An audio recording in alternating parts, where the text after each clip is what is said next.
नमस्कार, आप देख रहे हैं जनस्वराज हिंदी और मैं हूं प्रगति गुप्ता। भारत के बैंकिंग सेक्टर से इस समय बेहद गंभीर और चिंताजनक खबर सामने आई है।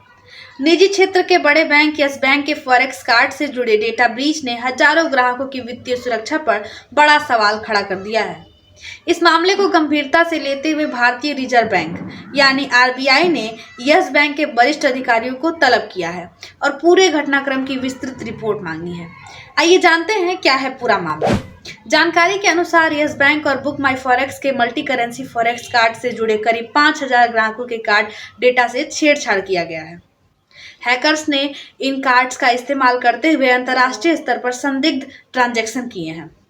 सबसे चौंकाने वाली बात यह है कि लगभग 2,54,00,000 रुपए का फ्रॉड ट्रांजैक्शन सफल रहा है, जबकि बैंक ने करीब 90 लाख रुपए के 688 अनधिकृत ट्रांजैक्शन का समय रहते रोक लिया है। ये ट्रांजैक्शन मुख्य रूप से लैटिन अमेरिका के कुछ मर्चेंट के जरिए किया गया है, जहां ऑनलाइन पेमेंट सुरक्षा अपेक्षाकृत कमजोर मानी जाती है।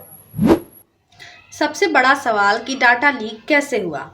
इस पूरे मामले में सबसे बड़ी चिंता की बात यह है कि ग्राहकों के कार्ड नंबर, एक्सपायरी डेट और सबसे संवेदनशील सीवीवी नंबर तक हैकर्स की पहुंच कैसे बनी। सीवीवी नंबर वह सुरक्षा कोड होता है जिससे बिना ओटीपी के कई अंतर्राष्ट्रीय ट्रांजैक्शन संभव हो सकते हैं।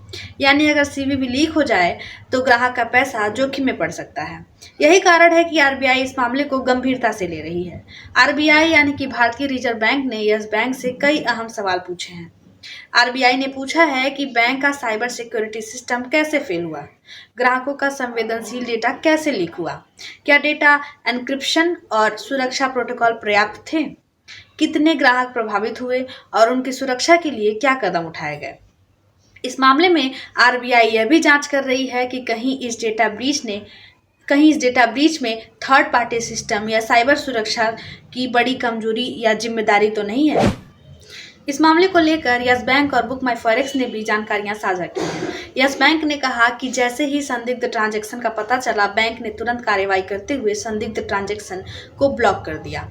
बैंक ने यह भी कहा कि प्रभावित ग्राहकों को किसी भी वित्तीय नुकसान से बचने के लिए चार्जबैक प्रक्रिया शुरू कर दी गई है और साइबर सुरक्षा को और मजबूत किया जा रहा है। वहीं बुक माई फॉरेक्स ने दावा किया है कि उनके सिस्टम में कोई डेटा ब्रीच नहीं हुआ है और वे संवेदनशील कार्ड डेटा स्टोर नहीं करते। इस वक्त जिस तरह डिजिटल पेमेंट का दौर चल रहा है, चाहे सब्जी की दुकान में पेमेंट करना हो या कॉर्पोरेट ट्रांजैक्शन हो या कोई भी खास मौका हो, हम डिजिटल पेमेंट तुरंत करते हैं।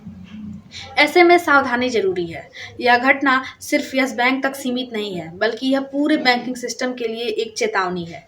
डिजिटल बैंकिंग के बढ़ते इस्तेमाल के साथ साइबर फ्रॉड का खतरा भी तेजी से बढ़ रहा है। हैकर्स अब बैंकिंग सिस्टम की छोटी छोटी कमजोरियों का फायदा उठा रहे हैं। फिलहाल इस मामले को देखते हुए आप यह ध्यान दें कि अगर आपके पास भी फॉरेक्स कार्ड या कोई भी बैंक कार्ड है तो तुरंत सावधानियां बरतें। अपने कार्ड की ट्रांजैक्शन हिस्ट्री नियमित रूप से चेक करें। किसी भी संदिग्ध ट्रांजैक्शन की तुरंत बैंक को जानकारी दें।